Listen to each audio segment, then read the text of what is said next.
ఒకే రోజులో మీరు and me team 38 నీ సర్జరీస్ చేశారు అని విన్నాము. అండ్ బోల్డ్ అని న్యూస్ పేపర్స్లో కూడా ఆర్టికల్స్ వచ్చాయి. రీజన్ ఏంటి అసలు 38? How is it possible? This was in 2024. 2024 April 20 రోజు ఒకే రోజు 38 నీ replacements, which was never happen before. చాలా మందికి లాస్ట్ పోస్ట్ కోవిడ్ అనుకోండి ఒక 5 years నుంచి నీ డిజీజ్ అంటే నీ డీజనరేషన్, నీ ఆస్టియోఆర్థరైటిస్, మోకాలు అరుగుదల అనేది ఎక్కువ అయిపోయింది. Because of the disease or because of stress and all. దీని వల్ల నెంబర్స్ పెరిగినాయి. ముందు చేయించుకున్న దానికి ఇప్పటికి ఆల్మోస్ట్ అలా ఒకరోజు ఏప్రిల్ 28, 2024లో శ్రీకర ఆర్టీసీ బ్రాంచ్ ఆ రోజు 38 నీ రీప్లేస్మెంట్ చేయడం జరిగింది. 22 patients.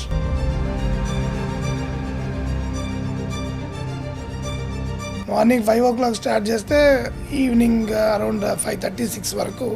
Hello everyone, welcome to Suman TV. This is anchor Lasya Reddy. ఈ మధ్య కాలంలో నీ సర్జరీస్, నీ రీప్లేస్మెంట్స్ బోల్డ్ అని జరిగిపోతున్నాయి. అసలు దానికి గల రీజన్స్ ఏంటి? అండ్ కొత్తగా రోబోటిక్ సర్జరీ బెటరా, నాన్ రోబోటిక్ సర్జరీ బెటరా అని బోల్డ్ అని డౌట్స్ క్లయింట్స్ అనేవి రైజ్ చేస్తున్నారు. సో ఇవాళ పాడ్కాస్ట్ డీటెయిల్డ్గా అబౌట్ జాయింట్ రీప్లేస్మెంట్స్, నీ సర్జరీస్ అండ్ అలాగే robotic and non robotic myths and facts గురించి డీటెయిల్గా ఈ పాడ్కాస్ట్లో చెప్పడానికి మనతో పాటు ఉన్నారు డాక్టర్ రాకేష్ కుమరవల్లి గారు, senior consultant robotic joint replacement surgeon. Hi అండి, ఎలా ఉన్నారు? సార్, ఫస్ట్ ఆఫ్ ఆల్ ఒకే రోజులో మీరు అండ్ మీ టీమ్ 38 నీ సర్జరీస్ చేశారు అని విన్నాము. అండ్ బోల్డ్ అని న్యూస్ పేపర్స్లో కూడా ఆర్టికల్స్ వచ్చాయి. రీజన్ ఏంటి అసలు 38? How is it possible? Straight to the point. This was in 2024. 2024 April 20 రోజు ఒకే రోజు 38 నీ replacements, which was never happen before. చాలా మందికి లాస్ట్ పోస్ట్ కోవిడ్ అనుకోండి ఒక 5 years నుంచి నీ డిజీజ్ అంటే నీ డీజనరేషన్, నీ ఆస్టియోఆర్థరైటిస్, మోకాలు అరుగుదల అనేది because of the disease or because of stress and all. దీని వల్ల నెంబర్స్ పెరిగినాయి. ముందు చేయించుకున్న దానికి ఇప్పటికి almost you can say double అయింది అని. అలా ఒకరోజు ఏప్రిల్ 28, 2024లో Srikara RTC branch, not only myself, me and with the help of the team, because it's a huge number. So ఆ రోజు 38 నీ రీప్లేస్మెంట్ చేయడం జరిగింది. 22 పేషెంట్స్, కొందరికి 2 కాళ్ళు, కొందరికి 1 కాలు. సో ఎన్ని అవర్స్ పట్టింది సార్ ఆ రోజు? We started bit early. Morning 5 o'clock start చేస్తే ఈవినింగ్ అరౌండ్ 5:36 వరకు we finished all the cases. ఆ రోజు ఆ స్టెప్ తీసుకోవడానికి గల రీజన్ ఏంటి? It's just to set a record or I don't think personally any doctor will run behind records. Because you might have seen few articles but we never publish anything. అవును. ఎక్కడ కూడా records కోసం ఏ రోజు ఏ doctor వచ్చాడు. అది ఆ రోజు number of patients ఎక్కువైపోయారు. సో ఎక్కువ అయిపోవడం వల్ల అలా జరిగింది. Okay, we added. ఎందుకంటే బికాజ్ ప్రీవియస్లీ 30 పేషెంట్స్కి చేయడం జరిగింది ఒకసారి. We thought why not we had that facility. We in RTC crossroads we have exclusive 10 theatres running. And staff కూడా అంతే ఈక్వల్గా ఉంటుంది. Of course we have put more staff on that day. అలా చేయడం జరిగింది. It took around 12 hours. We had some breaks. అలా తీసుకొని with the help of all our anaesthetist and hour nursing staff, OT staff and all, we could do that. So ఇప్పుడంటే బోల్డ్ అన్ని robotics నీ surgeries జరుగుతున్నాయి, కానీ ఫస్ట్ శ్రీకర హాస్పిటలే south ఇండియాకి తీసుకొచ్చింది robotic surgery అనేది. సో ఆల్మోస్ట్ 10 years పైన అయిపోయింది. You have seen the patient who has 10 years old. So difference ఏమైనా చూస్తున్నారా?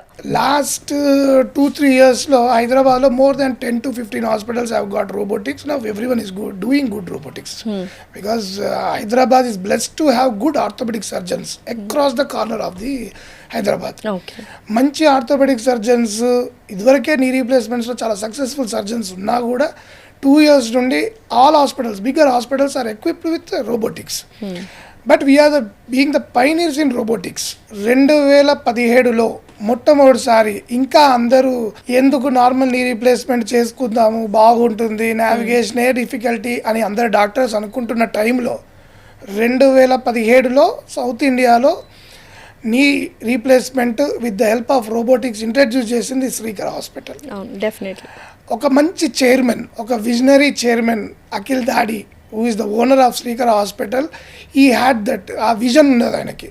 ఇన్ని నీ రీప్లేస్మెంట్స్ చేస్తున్నాము, మనం ఎందుకు రోబోటిక్స్ పెట్టి ఇంకా కొంచెం ఎఫికసీ పెంచొచ్చు అనే ఆలోచనతోటి ఇంట్రడ్యూస్ చేశారు. ఇనీషియల్గా 2-3 ఇయర్స్ క్రౌడ్ కూడా, పేషెంట్స్ కూడా ఎందుకు మీరే చేసుకోండి సార్ అని మమ్మల్ని అనడము, రోబోటిక్స్ వద్దు సార్ అనడము, మేము ఎడ్యుకేట్ చేయాల్సి వచ్చింది. ఫస్ట్ కన్విన్స్ అండ్ కౌన్సిల్ చేయాల్సి వచ్చింది పేషెంట్స్. ఎడ్యుకేట్ చేయాలి. ఎందుకంటే ఏ టెక్నాలజీ వచ్చినా ఇండియాలోనే కాదు, ఏ కంట్రీలో అయినా కూడా ఫస్ట్ పర్సన్ అనేది భయపడతాడు. డెఫినెట్లీ.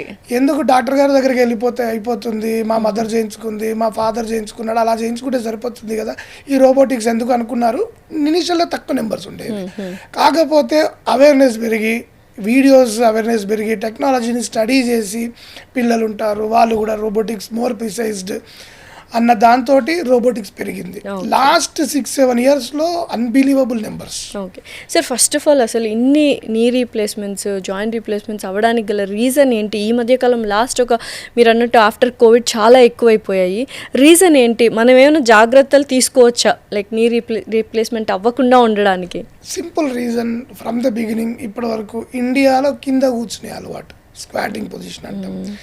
మన 35-40 వచ్చే వరకు కింద కూర్చొని చేసే పని బాడీకి ఫెంటాస్టిక్ ఎక్సర్సైజ్. ఓకే, అందుకే కింద కూర్చొని చేయండి, కింద కూర్చొని స్క్వాటింగ్ చేయండి, జిమ్ కానివ్వండి, యోగా కానివ్వండి, ఏరోబిక్స్ కానివ్వండి, ఇవన్నీ మంచి exercise. So only 30 to 40 years వరకు అలా చేయొచ్చు. 40 వరకు చేయొచ్చు హ్యాపీగా. 40 తర్వాత ఈరోజు ఇండియాలో ఉన్న లైఫ్ స్టైల్ అవనివ్వండి, కొద్దిగా పొల్యూటెడ్ అయిన food, even air and everything, వీటి వల్ల బోన్ క్వాలిటీ, బోన్ స్ట్రెంగ్త్ అనేది తగ్గిపోతుంది. సో ఈ రోజు 40 తర్వాత కింద కూర్చొని బేసిక్గా పూజలు చేయడము, కింద కూర్చొనే ఇప్పుడు లాస్ట్ 4-5 years నుంచి ట్రెండ్ ఏమైపోయిందంటే మనం నేచర్ని మిస్ అవుతున్నాము, ఎర్త్ని మిస్ అవుతున్నాము అని కావాలని కింద కూర్చుంటాం. ఇవి కొంచెం ట్రెండీగా, లేదా యోగా విచ్ ఇస్ అంటే యోగా బాడీకి కానీ మెంటల్ హెల్త్ కానీ చాలా మంచిది కాదన్నాం. కాకపోతే ఆ యోగాలో 60-70 ఏజ్ గ్రూప్ వాళ్ళందరూ కింద కూర్చోవడము, ఆల్రెడీ కాళ్ళు అరిగిపోయినా అనే విషయాన్ని కూడా వదిలేసి మర్చిపోయి కింద కూర్చోవడం, లేవడం వల్ల మోకాలు అరిగిపోయింది, ఇంకా ఫాస్ట్గా అరిగిపోవడం, దీనివల్ల నెంబర్స్ పెరిగినాయి. రెస్ట్ ఆఫ్ ద బాడీ చాలా బాగుంటుంది యోగాకి. I also do yoga. కాకపోతే మోకాళ్ళ ప్రాబ్లమ్స్ ఉన్న వాళ్ళు కింద కూర్చోవడం పెరగడం వల్ల ఈ డిజీజ్ అనేది పెరిగింది. అండ్ కోవిడ్ వల్ల స్పెసిఫిక్గా కూడా కోవిడ్ డిజీజ్ తగ్గడం, హార్ట్ అవనివ్వండి, బోన్స్ అవనివ్వండి, రెండు ఎఫెక్ట్. సో ఈ బోన్ డెన్సిటీని మనం అలానే పదిలపరచుకోవడానికి ఏమైనా చేయొచ్చా మనము, లేదంటే ఏజ్ ప్రకారం అది డీజనరేట్ అవుతూ వస్తుంది, ఇట్స్ న్యాచురల్ ఫినామినన్ అంటారు? డీజనరేషన్ అనేది వెనక్కి తీసుకురాలేము. సో రాకుండా కాపాడుకోవడం మనం చేసుకోవాలి.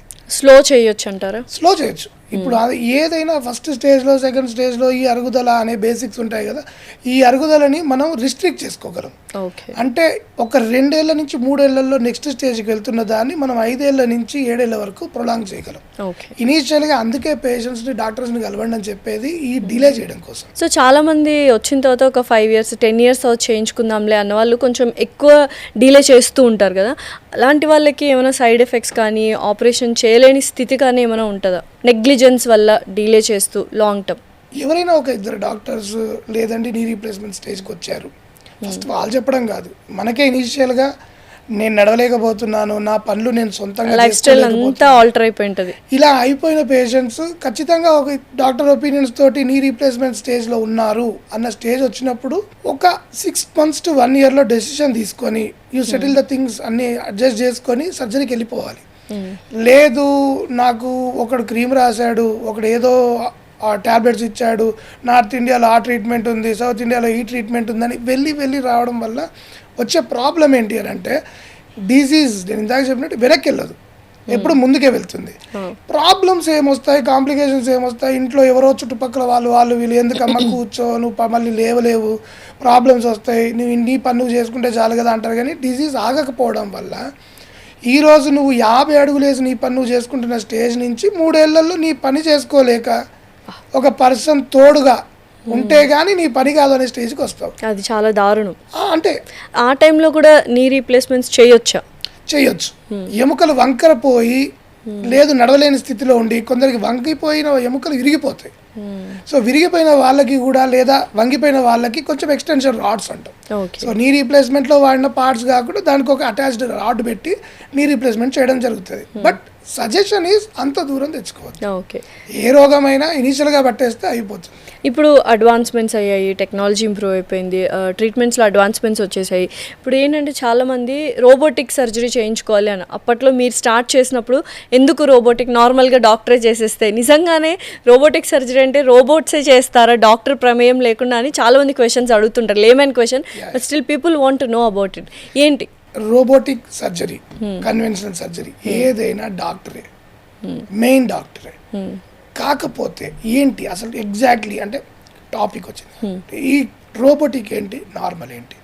నార్మల్ నీ రీప్లేస్మెంట్ స్టార్ట్ అయినప్పటి నుంచి చేస్తున్న సర్జరీ డాక్టర్ గారే ఎముకని కట్ చేయడం, ఎముక సైజ్ తీసుకోవడం, ఏ ఇంప్లాంట్ అయితే దీనికి సెట్ అవుతుంది, ఎంత యాంగిల్లో సెట్ అవుతుంది, కట్ చేసిన ఎముక స్ట్రైట్గా ఉందా లేదా, ఈ రెండు కలిపి మనం పెడితే మనిషి స్ట్రైట్గా నడవగలుగుతాడా లేదా అని చిన్న చిన్న రాడ్లతోటి మెజర్ చేసుకొని చేసేది ఉంటుంది, which is a brilliant surgery. అయితే ఎంతైనా కూడా ఒక మనిషి లేదా డాక్టరు లేదా తనకున్న కన్ను, ఇవి కేవలం ఒక 95 నుంచి 96% వరకు మాత్రమే మన పర్ఫెక్షన్ చూపించాలి. సో ఇక టెక్నాలజీ పెరుగుతున్న కొద్దీ జనాల్లో వచ్చిన ఎంతూజియాజం తోటి ఎందుకు ఆ 96-97% దగ్గర ఆగిపోవాలి, అన్ని ఫీల్డ్స్లో రోబోటిక్స్ రావడం, అన్ని ఫీల్డ్స్లో 99.99 లేదా 100% అచీవ్ చేయాలి అని అంటే ఖచ్చితంగా మనిషికి టెక్నాలజీ అవసరం. ఆ క్వశ్చన్లోనే, ఆ ఎంతూజియాజంలోనే పుట్టింది రోబోటిక్స్. ప్రతి సర్జికల్ ఫీల్డ్లో కూడా రోబోటిక్స్ ఉంది, అలాగే నీ రీప్లేస్మెంట్లో కూడా రోబోటిక్ ఉంది. నీ రీప్లేస్మెంట్లో రోబోటిక్ ఏదైతే బోన్ డిఫార్మిటీ వచ్చిందో దానికి మనము ఒక సిస్టమ్కి, ఒక రోబోకి, ఒక కంప్యూటర్కి, ఆల్ దీస్ మెషినరీస్ వాటికి ఒక టిపికల్ సైజ్ ఇవ్వడం, డీజనరేట్ అరిగిపోయిన పార్ట్ అంతా దానికి ఇవ్వడం, అది ఆ ఇమేజెస్ కానీ, ఆ చేసిన మెజర్మెంట్స్ కానీ, ఆ ట్రాకింగ్స్ కానీ అన్నీ పెట్టుకొని ఓకే ఇది ఇంత బ్యాడ్ అయింది, ఇది ఇంత వైపు తీసేయాలి, ఇది ఈ సైజ్ పెట్టుకోవాలి, ఇలా కొద్దిగా లెఫ్ట్ సైడ్ ఒక 2 mm జరిపితే లేదా కిందికి ఇంకొక 1 mm తీస్తే అనే precised accuracy. Always accuracy and precision is the primary most in robotics. నొప్పి తగ్గుతుంది, నొప్పి తక్కువ ఉంటుంది ఇవన్నీ కాదు, ప్రెసిషన్ అండ్ అక్యురసీ. 100కి 100% అక్యురేట్గా చేయగలిగే technology robotics, which is fantastic. ఖచ్చితంగా ఈరోజు నీ రీప్లేస్మెంట్ చేయించుకున్న ప్రతి పేషెంట్ రోబోటిక్ చేయించుకోవడంలో తప్పే లేదు. అయితే చేయించుకున్న తర్వాత ఏమి డిఫరెన్స్ ఉంటుంది? యాక్యురసీ ఒక్కటే difference sir robotic and non robotic సర్జరీకి? ఇంకేమైనా డిఫరెన్సెస్ ఉన్నాయా? అంటే రికవరీ కానీ, తర్వాత ఇన్వేజివ్ థింగ్స్ కానీ, బ్లడ్ లాస్ కానీ, ఇలా డిఫరెంట్ వేరియేషన్స్ ఉంటాయి కదా, అలా ఏమైనా డిఫరెన్స్ ఉన్నాయా? అక్యురసీ ఒకటే కాదు, మెయిన్ ఈజ్ అక్యురసీ. అంటే డాక్టర్గా నాకు 100% రావాలనేది ఫస్ట్ పాయింట్ కాబట్టి రోబోటిక్లో అక్యురసీ అని చెప్తాం. అన్నిటికంటే మెయిన్ థింగ్ వన్ మోర్ అంటే important from the patient side ఏంటి అంటే నొప్పి. ఏదైతే మనము నార్మల్ కన్వెన్షన్లో సాతో చేస్తాం, అంటే రంపంతో కట్ చేయడం కైండ్ ఆఫ్, దాంతో కట్ చేయడం జరుగుతుంది. ఇది అసలు అలా కాదు. సో ఎప్పుడైతే ఆ రంపంతో కట్ చేస్తామో ఇమీడియట్గా పీస్ కట్ అవుతుంది కాబట్టి బ్లడ్ రావడము లేదా అవన్నీ పెయిన్ అనేది తర్వాత పోస్ట్ సర్జరీలో అవి ఉండిపోతాయి. ఇందులో ఏంటంటే చిన్న చిన్న బర్స్ కానీ అలాంటివి ఉంటాయి. 0.1 mm కట్ చేస్తూ పోతుంటుంది. మోర్ స్మాలర్ కటింగ్స్ ఉండడం వల్ల దానికి బోన్ పెయిన్ తర్వాత పెయిన్ తక్కువ ఉంటుంది, విచ్ ఇస్ అంటే ఇప్పుడు ఈరోజు కావాల్సింది అది ప్రతి పేషెంట్కి. రెండవది, ఎప్పుడైతే కన్వెన్షనల్ చేస్తామో అంటే రొటీన్ నీ రీప్లేస్మెంట్ చేస్తామో అప్పుడు వెనుక ఫీమర్కి అంటే ఈ పెద్ద బోన్కి ఒక రాడ్ వేసి, ఒక హోల్ చేసి రాడ్ వేయడం వల్ల లోపల ఉన్న రక్తనాళాలన్నీ దెబ్బతింటాయి. సో ప్రతి సర్జరీలో ఒక 300 to 400 ml అనేది బ్లడ్ లాస్ ఉంటుంది. ఈ బ్లడ్ లాస్ ఈ రోబోటిక్లో మనం ఆ హోల్ చేయకుండా పైన చేస్తాం అనమాట. దానివల్ల బ్లడ్ లాస్ తక్కువ ఉంటుంది. సో రిలేషన్ బ్లడ్ లాస్ తక్కువ ఉండడం వల్ల పేషెంట్ తొందరగా రికవర్ అవుతాడు, పెయిన్ తక్కువ ఉండడం వల్ల తొందరగా ఫిజియోథెరపీ చేసుకోగలుగుతాడు. కన్వెన్షనల్కి రోబోటిక్కి ప్రైమరీ డిఫరెన్స్ ఇమీడియట్ రికవరీ. ఎందుకంటే అందరికీ తొందరగా అయిపోవాలి. ఈరోజు నేను ఈరోజే చేయించుకోవాలి, రేపు తొందర నడవాలి, ఎల్లుండి ఇంటికి వెళ్ళిపోవాలి, 10 రోజులు అన్ని పనులు చేసుకోవాలి. సో దీనికోసం కనిపెట్టింది అనుకోవచ్చు రోబోటిక్. సో ఇంకా ఫ్యూచర్లో కన్వెన్షనల్ సర్జరీ అనేది ఇంకా ఉండదంటారా? Only robotic will take over అంటారు? అంటే లాస్ట్ 2-3 years నుంచి చూస్తున్న ట్రెండ్స్ అయితే అంతే. ఒకప్పుడు 10% to 15% of the crowd robotic చేయించుకునే వాళ్ళు ఈ రోజు 70 to 75% చేయించుకుంటున్నారు. విచ్ ఈస్ ద బెస్ట్ అంటే మీరేం చెప్తారు? 100% success rate, precision, painless, faster recovery and long term smoothness. అంటే ఇందాక మీరు ఇందాక ఒక క్వశ్చన్ అడిగారు, 10 ఏళ్ళు అయింది మీరు రోబోటిక్స్ స్టార్ట్ చేసి, మిగతా హాస్పిటల్స్ 2-3 years నుంచి ఉన్నాయి కదా, మీరు ఎలా చేస్తారు దీన్ని అని. ఖచ్చితంగా ఇది ఒక బిగ్గర్ పాయింట్. 2-3 ఏళ్ల నుంచి మిగతా సర్జన్స్ అందరూ రోబోటిక్స్ వాడుతున్నారు, 10 ఏళ్ల నుంచి మేము వాడడం వల్ల ఆ పేషెంట్ 10 ఏళ్ల ముందు మేము చేసిన రోబోటిక్ చేసిన పేషెంట్, ఈ రోజు పేషెంట్ వాళ్ళని చూస్తే స్మూత్నెస్ 100% ఆ ఇంప్లాంట్ కూర్చోబెట్టడం వల్ల ఫ్రిక్షన్ తక్కువ ఉంటుంది. లాంగ్ టర్మ్ లో అంటే 10-15 ఏళ్ల తర్వాత కన్వెన్షనల్లో ఉండే స్మూత్నెస్ కంటే రోబోటిక్లో ఎక్కువ ఉంటుంది. సో మనకు కావాల్సింది ఎప్పుడైతే స్మూత్ ఉంటుందో జాయింట్ ఇంకా ఎక్కువ పెరుగుతుంది. ఈ పాయింట్ లాంజివిటీ అంటాం. అంటే ఒక ఇంప్లాంట్ 20 ఏళ్ళు వస్తుంది అని అంటే రోబోటిక్ ద్వారా అది 25 ఏళ్ళు వస్తుంది. ఉన్నంత కాలం స్మూత్గా కాలు ఉండడం అనేది ఒక అదృష్టం. సార్, మీరు శ్రీకర హాస్పిటల్ వాళ్ళందరూ 18,000+ సర్జరీస్ అయిపోయాయి, ఎస్పెషల్లీ నీ రీప్లేస్మెంట్స్లో. దాన్ని చేస్తున్నప్పుడు ఈ కాంప్లికేషన్స్ కానీ ప్రాసెస్ కానీ చాలా ఈజీ అయిపోయింటుంది, how to deliver it, how to process it అని. ఎలా ఉంది సార్ ఇప్పుడు ఈ ప్రజెంట్ చూసుకున్నట్లయితే ఈ నీ రీప్లేస్మెంట్స్ కానీ నీ సర్జరీస్ కానీ ఎంత ఈజీ అయిపోయింది మీకు అసలు? ఇక ఒకప్పుడు నెలకి 100 నీ రీప్లేస్మెంట్స్ చేసేది ఈరోజు నెలకి ఒక 300 నుంచి 400 నీ రీప్లేస్మెంట్స్కి వచ్చింది. సో దానికి ఒక స్పెసిఫిక్ టీమ్స్, అంటే ప్రతి ఒక్కరికి స్టార్ట్ చేసినప్పుడు ఏవో ఒక కాంప్లికేషన్స్ కానివ్వండి, ఏవో ఒక దాంట్లో ఉండే ప్రాబ్లమ్స్ ఫేస్ చేస్తుంటాం. ఇంత ఎక్స్పీరియన్స్ రావడం వల్ల ఆల్మోస్ట్ సౌత్ ఇండియాలో హైయెస్ట్ నెంబర్ ఆఫ్ నీ రీప్లేస్మెంట్స్ చేసే యూనిట్ కాబట్టి మేము వాటన్నిటికీ ఈ కాంప్లికేషన్స్ రాకుండా ఉండడం కోసం టీమ్స్ ఆల్రెడీ రెడీ చేసుకుంటాం.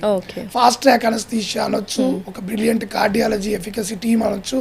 ప్రతి హాస్పిటల్లో క్యాత్ ల్యాబ్స్ ఉంటాయి. ఎందుకు ఉంటాయి అని అంటే ఏదన్నా కాంప్లికేషన్ వస్తే we are ready to face. So దానివల్ల వీఆర్ సో సక్సెస్ఫుల్ అండ్ అందరు మమ్మల్ని చూస్ చేసుకోవడానికి మెయిన్ రీజన్. సో ఏమైనా కాంప్లికేషన్స్ చూసారా సార్ ఈ డ్యూరింగ్ దిస్ ఇయర్స్లో ఈ నీ రీప్లేస్మెంట్స్ చేస్తున్నప్పుడు కాంప్లికేషన్స్ ఏమన్నా వచ్చాయా? Every surgery has its own complications. ఏదో ఒక రీజన్, ఏదో ఒకటి, అంటే పేషెంట్ సైడ్ నుంచి అవ్వచ్చు, లేకపోతే ఆ స్ట్రెస్, పేషెంట్ తీసుకునే స్ట్రెస్. చాలా వరకు 95% ఏ సర్జన్ వల్ల ప్రాబ్లమ్స్ రావు, పేషెంట్ అనుకోకుండా ఫీల్ అయ్యే స్ట్రెస్ వల్ల. ఎందుకంటే ఒక నీ రీప్లేస్మెంట్ లాంటి సర్జరీ అంటే కంప్లీట్ ఎలెక్టివ్. అంటే ఈరోజు ఇది మనం చేయించుకున్నా ఏం కాదు, చేయించుకోకుండా ఏం కాదు. అలాంటి సర్జరీ అవడం వల్ల ఏ డాక్టర్ కూడా పుష్ చేయడు, ఇమీడియట్గా చేయించుకోవాలనో లేకపోతే ఈ టెస్టో ఆ టెస్టో చేయకుండా చేయరు.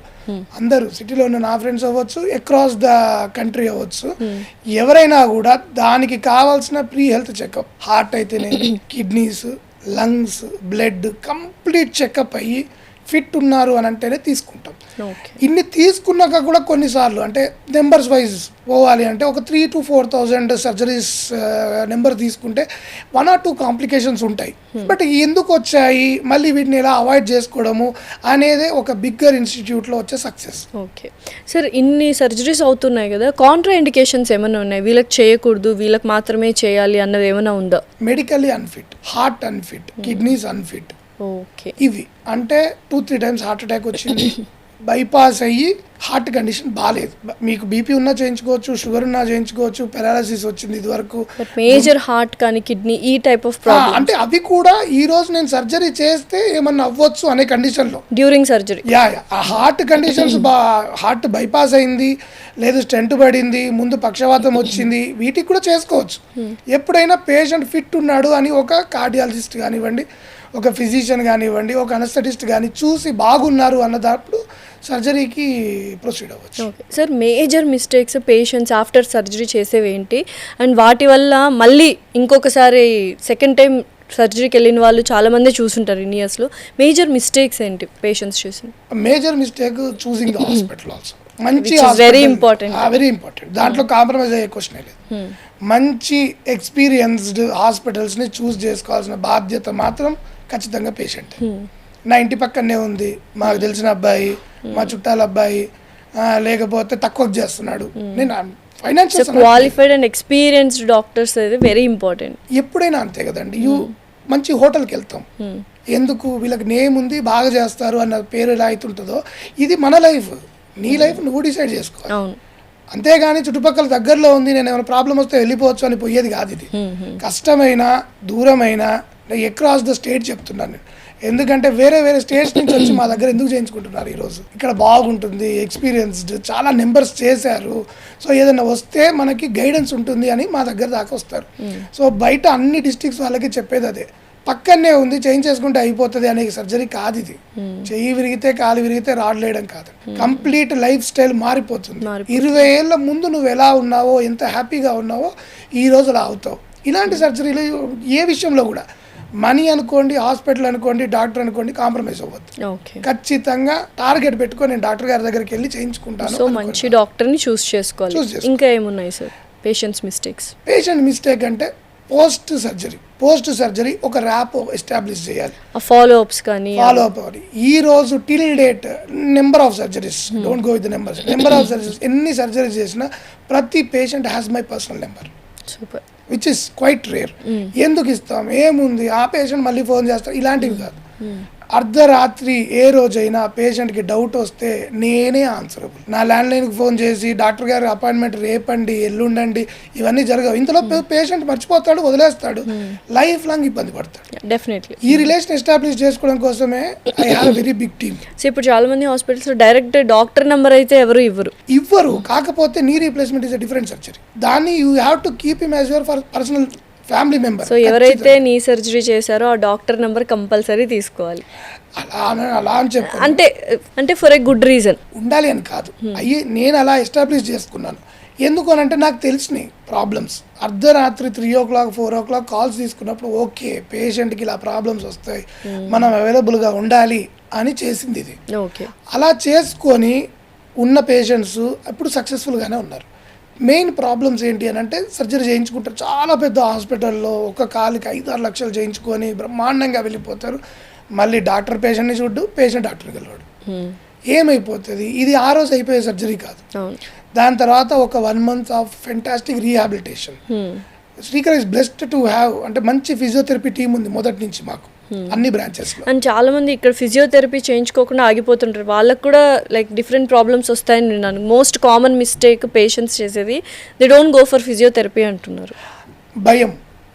వాళ్ళు ఫిజియోథెరపిస్ట్ వచ్చి ఇప్పుడు నాకు ఎక్సర్సైజ్ చేపిస్తే నాకు నొప్పి వచ్చింది అనే దాంతో ఎప్పుడైతే ఆగిపోతావో, ఎందుకంటే ఇనీషియల్ 1-2 months అనేది క్రూషియల్. ఈ రోజు నీకు ఎంతవరకు కాలు ఎక్సర్సైజ్ అయిందో లైఫ్ లాంగ్ అంత ఉంటుంది కాలు.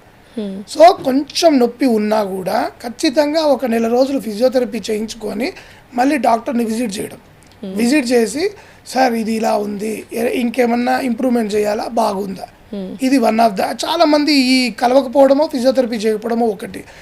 మూడవది అన్నిటికంటే మెయిన్ ఇంపార్టెంట్ థింగ్ ఏంటంటే సర్జరీ కోసం డాక్టర్ గారు మీ బీపీ, షుగర్, హార్ట్ అన్ని కంట్రోల్లో పెట్టి పర్ఫెక్ట్గా చేస్తారు.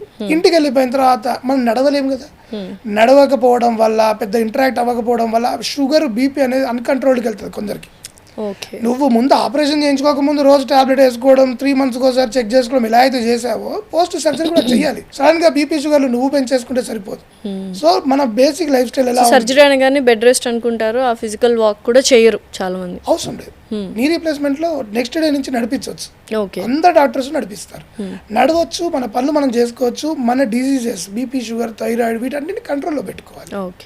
ఈ 3 ఫాలో అయిన పేషెంట్ ఏ రోజు ఫెయిల్ అవ్వలేదు. ఓకే, సో ఎంతైనా మన బాడీలో ఒక ఫారిన్ బాడీ వచ్చి ఉంది అంటే క్రాస్ ఇన్ఫెక్షన్స్కి, సెకండరీ ఇన్ఫెక్షన్స్కి చాలా ఛాన్సెస్ ఉంటాయి. అయితే దాన్ని మీరు ఎలా ఎరాడికేట్ చేస్తున్నారు డ్యూరింగ్ ప్రొసీజర్స్? ఈ స్టెరిలైజేషన్ ఎంత స్టెరైల్ ఎన్విరాన్మెంట్లో చేసినా కూడా ఇష్యూస్ వచ్చే ఛాన్సెస్ ఉంటాయి. కాబట్టి దానికి తగినటువంటి యాంటీబయాటిక్స్, ఏ యాంటీబయాటిక్స్ వల్ల ఈరోజు కామన్గా వచ్చే ఇన్ఫెక్షన్స్ కావచ్చు, నీలో వచ్చే ప్రాబ్లమ్స్ కావచ్చు, బాడీలో వచ్చే ప్రాబ్లమ్స్ కావచ్చు, ఇవి ఏవైతే ఎరాడికేట్ చేయగలుగుతాయో అలాంటి యాంటీబయాటిక్స్ని బిఫోర్ ది సర్జరీ స్టార్ట్ చేస్తాం. సర్జరీ తర్వాత కూడా ఒక 15 రోజులు ఉంచడం, ఇలాంటివన్నీ జరుగుతాయి.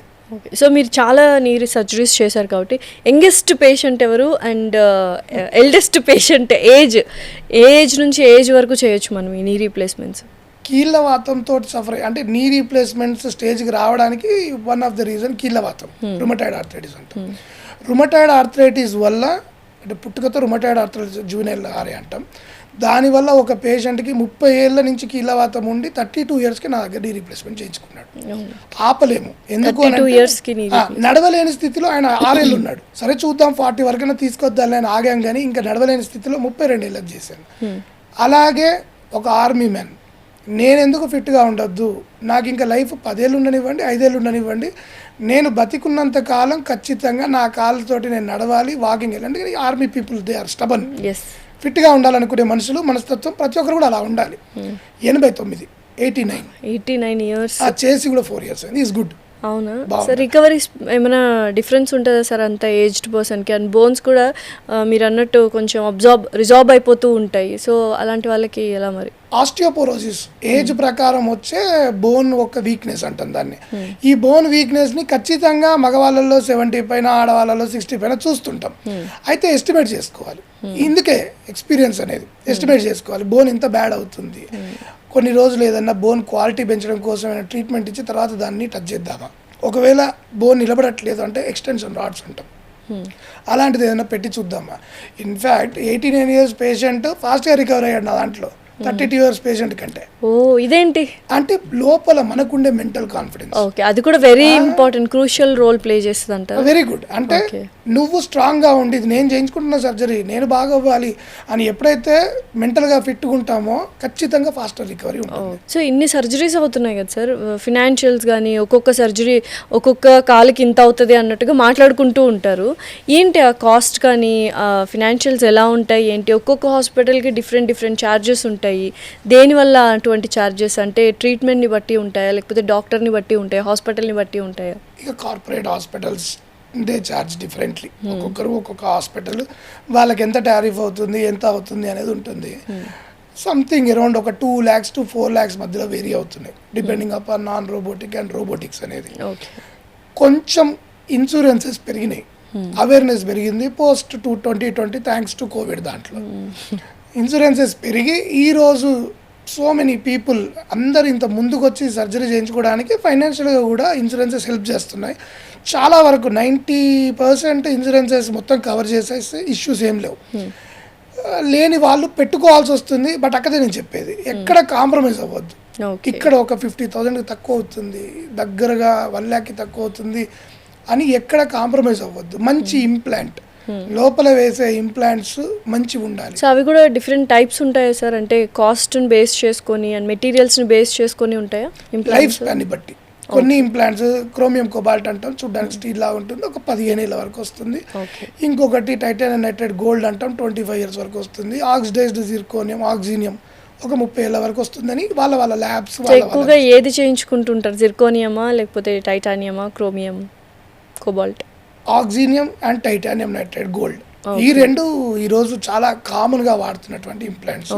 అన్ని ఇంప్లాంట్స్ మంచివే, కాకపోతే ఏ ఏజ్ గ్రూప్కి ఏది వేసుకోవాలి, ఏ ఏజ్ గ్రూప్కి ఈ కాంప్రమైజ్ అవ్వాలి అనేది ఒక అవేర్నెస్. శ్రీకర హాస్పిటల్ ఎందుకంత యూనిక్ అయింది ఎస్పెషలీ జాయింట్ రీప్లేస్మెంట్స్లో? It is the uniqueness and speciality from other hospitals. First నుండి పేషెంట్ కేర్ స్పెసిఫిక్గా ఎక్స్ప్లెయిన్ చేయడం, నీకు ఏం ప్రాబ్లం ఉంది, ఎప్పుడు సర్జరీ అవసరం. చాలామంది పేషెంట్స్ నాకు చూపించుకున్న వాళ్ళు బయట చేయించుకున్నారు. సార్ దగ్గరికి ఎన్నిసార్లు పోయినా సర్జరీ చేయడు, మందులే రాస్తాడు అని. తర్వాత వాళ్ళు నాకు ముందుకి ఇప్పటికి పెద్ద తేడా ఏం లేదు సార్, సేమ్ ఉంది అంటారు. సర్జరీ తర్వాత కూడా బయట ఇంత దారుణం కదా సార్? అలా ఖచ్చితంగా నీ పని నువ్వు చేసుకోలేని రోజు మాత్రమే నీ రీప్లేస్మెంట్కి వెళ్ళాలి. నొప్పి వస్తుంది అనే దానికి ఎప్పుడు నీ రీప్లేస్మెంట్కి వెళ్ళకూడదు. పెద్ద డిఫరెన్స్ ఏముండదు తర్వాత. సో ఎందుకు యూనిక్ అయ్యామంటే ఎవరికైతే అవసరమో వాళ్ళకే చేస్తాం. దానివల్లనే మొదటి నుంచి కూడా యూనిక్, అందరూ పేషెంట్స్ బిలీవ్ చేసేది కూడా అందుకే. సార్ ఒకప్పుడు పిఆర్పి ట్రీట్మెంట్ అంటే సర్జరీ లెస్ అని చాలామంది వెళ్ళారు. బట్ ఇప్పుడు ఎందుకు దాని మీద అంత ఇష్టం చూపించట్లేదు అండ్ అది ఎందుకు ఫెయిల్ అయింది అన్న రీజన్స్ ఏమైనా ఉన్నాయి? పిఆర్పి ఫెయిల్ అవ్వడం కాదు, పిఆర్పి అనేది ఈ రోజు కాదు, మొదటి నుంచి ఎప్పటి నుంచో ఉంది.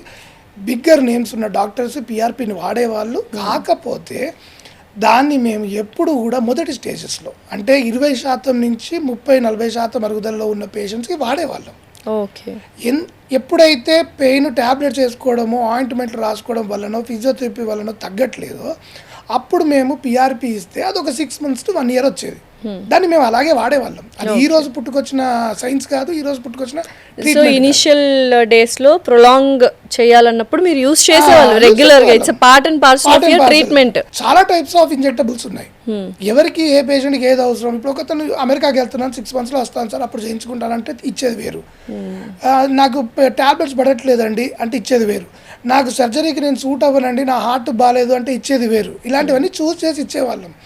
అవి లాస్ట్ 5 years నుంచి కొంచెం బిజినెస్ ఓరియంటెడ్ అయిపోయి కొన్ని పెయిన్ రిలేటెడ్ సెంటర్స్ వాటిని సర్జరీ లేకుండా, అంతా బాగానే ఉండేది కానీ సర్జరీ లేకుండా అనే టర్మ్ వాడడం అనేది ఇట్స్ అ గ్రేవ్ మిస్టేక్. నిజంగానే సర్జరీ లేకుండా అనేది ఇట్స్ నాట్ పాసిబుల్ కదా, ఎందుకంటే ఇన్ని సర్జరీస్ అవుతున్నాయి మరి. ఎందుకంటే ఫైనల్గా పెయిన్ పోదు.